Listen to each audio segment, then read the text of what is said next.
I'm Julia and I'm studying the Advanced Diploma of Jewellery and Object Design. I'm Tom and I'm also studying the Advanced Diploma of Jewellery and Object Design. I was really influenced and inspired by trying to make jewellery that was more accessible to people. Yeah, I think there's a big gap in the market where people really want good quality jewellery and it's either super expensive or super cheap and it tarnishes your ears, or you have an infection, or there's something that goes wrong with it.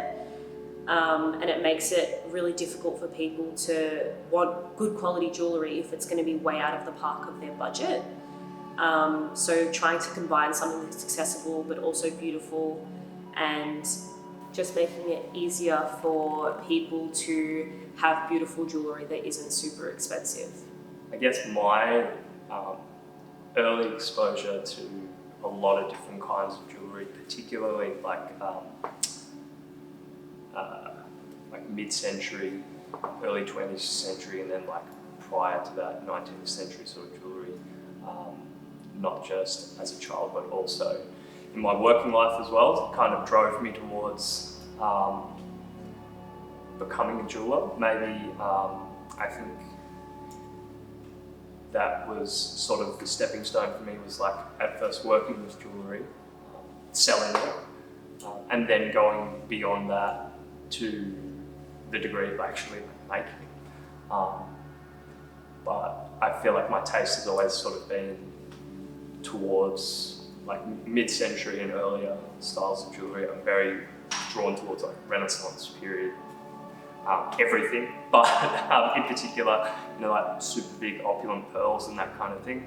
Yeah, so that's kind of what, I guess, my experience, my working life and experiences sort of inspired me to go from being involved with handling it and dealing with people who are interested in buying it to actually making it.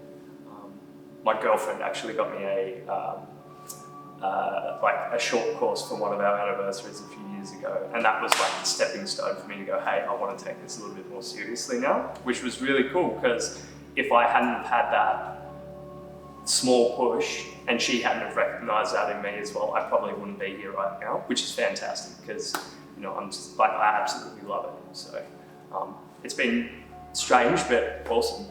I've had an amazing time studying here.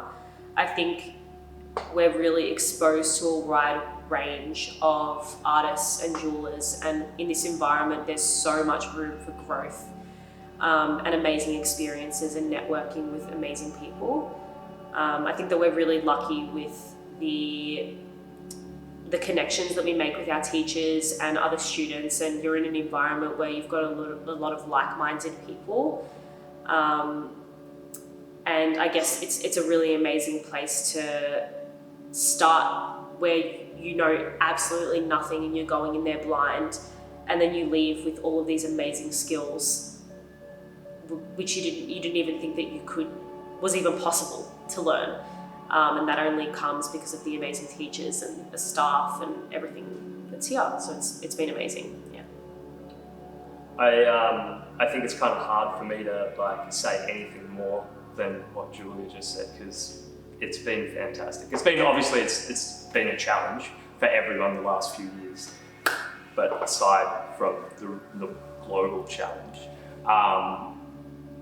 like you couldn't ask for a better school experience. Like the teachers have been so supportive. The way that everyone in class and in their spare time has sort of like come together and supports each other and gives really great feedback to each other as well, which is super important when you're just developing your skills.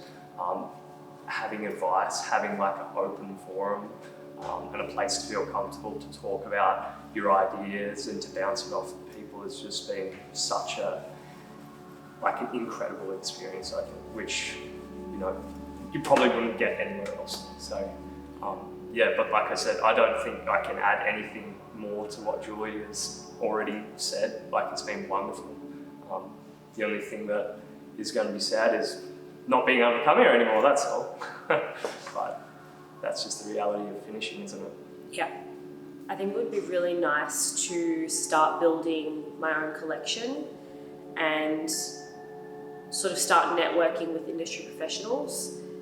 I think that we're really lucky to come from a place that is super well renowned with amazing jewellers that already exist in the industry. And coming from that, we're really lucky to continue on with these industry professionals and network with them and learn from them. So I guess taking everything that I have learned from all of these amazing people, I would really like to start building on my own business and work in a jewellery space. Yeah, I think that's what I would really like to do. I think I'm sort of pretty motivated to go to the next, maybe the next level and sort of pursue like the tertiary education, sort of so like the Fine Arts Bachelor at RMIT, which is, has a good relationship with Melbourne Polytechnic as well, which is fantastic.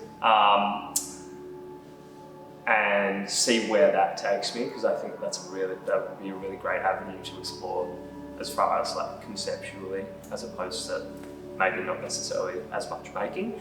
But post school now, I'd really like to just focus on taking my time to make things that really maybe resonate with me a little bit more. I don't want to necessarily dive directly into having like a home practice or anything full time.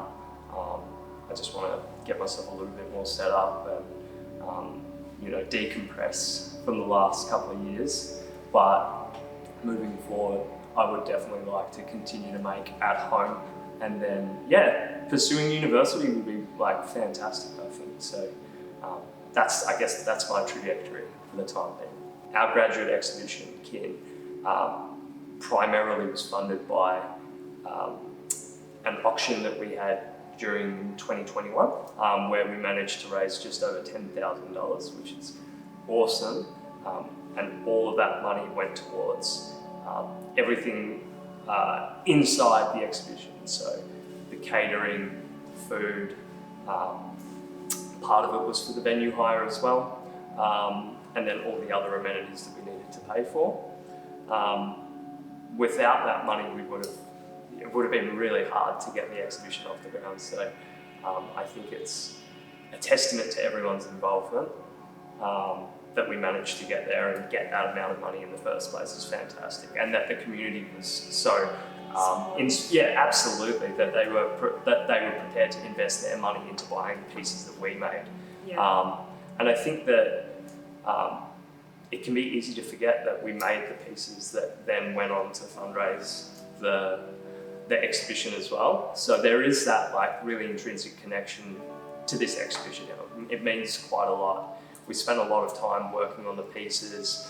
Laura, our teacher who coordinated the auction, was absolutely wonderful. She was just in control of everything all the time, which is incredible. And I think, it's such a beautiful evolution from that first auction that we did, where we produced pieces that, we were still coming out of the first year of study. Now, to have the money raised from that to go into our graduate exhibition just feels like a really natural progression. Absolutely. A real natural evolution from where we were before to where we are now. So it was really nice to connect with other jewellers who are actually past Melbourne Polytechnic students, as well as just jewellers out in the community, to donate some pieces to us. It was really nice to build that connection with them and learn about their practice, and I guess reference their amazing work, which in turn has helped us build towards Kin, our exhibition. And just to realise that the community beyond Polytechnic was so supportive of that fundraiser as well. That's incredible in itself, that people were willing to freely donate their own work to help us fund the exhibition is really, really lovely, and something that I don't think you can put into words. To ask someone to give you their work and for them to freely give it is just wonderful. Yeah, and not knowing, I guess you put in your work, and us as students, we put in our work, and we don't know what the outcome of that will be. But at the end of the day, it's not even about the monetary value. it was really nice to have all of this support from the wider community and from the other students and the teachers, and all the social media connection with everyone. The money was amazing and it's gotten us to this point now, but seeing the support that we got from so many people was really amazing, and it was just such a nice foundation to build upon. Absolutely. To move towards, yeah, absolutely. Yeah, it was the second year that we had to transition to an online option just because of COVID. Yep. Which I think has actually been really successful. It's been a really nice way for people to view the work, and it's all in one space. It's obviously very different to an in-person option and having the hustle and bustle and all of that you get from the energy of an option. But at the same time, I feel as though we created that atmosphere and we created that energy through online, which is pretty crazy that we got to translate that and I guess build on that with Laura. And yeah, Laura did a phenomenal job in curating that and navigating that when it was only the second time that it had been done ever. Absolutely. Yeah, it was such an incredible thing to have, like, people still be able to engage with the Advanced Diploma group. Yeah. During like a really strange time when we can't have face-to-face interactions. Yeah. And just even that alone is support, like to buy something sight unseen is fantastic. Mm-hmm. But like you said, to know that it's not necessarily about the money and it's more about the support. If it was just about the money, they maybe wouldn't have been so inclined. Yeah, that's right. Yeah. Exactly. So it's yeah, just super lovely. Yeah. So Kin was a name that one of the students presented the class with. It means family, and it, I guess, means group and harmony, and it's everything that we felt through COVID, and we had this continual support even though we weren't physically together. In Japanese it also means gold, so super fitting for a lot of the work that many students have created.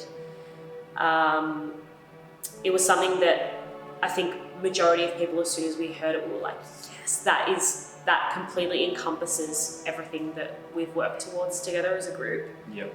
Yeah, it was super early on in the piece that we came up with that name and stuck with it completely.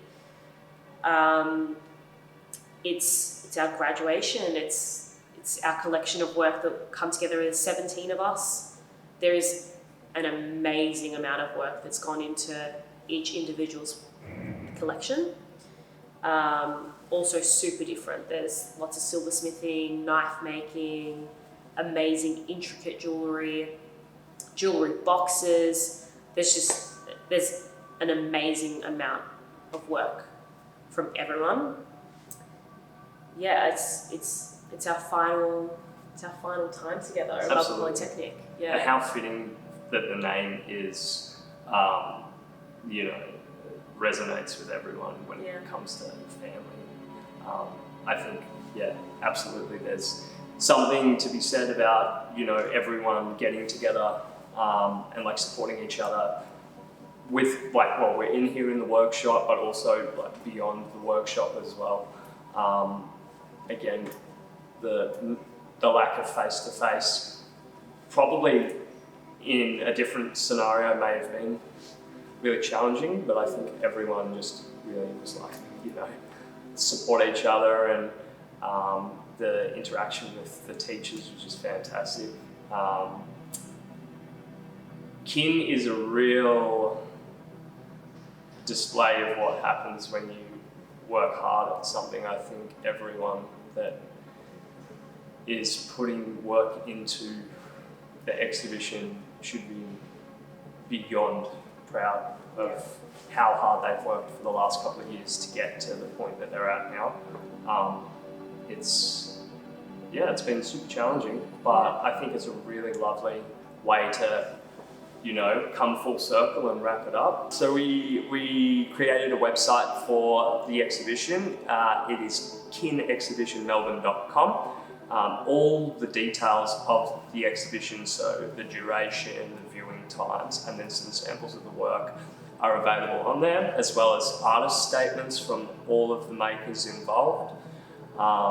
It's a wonderful place to just get a little bit of information if you're not sure what to expect, and a little bit of a taste before you actually come down and see everything, because there is a much bigger body of work than what is on display on the website.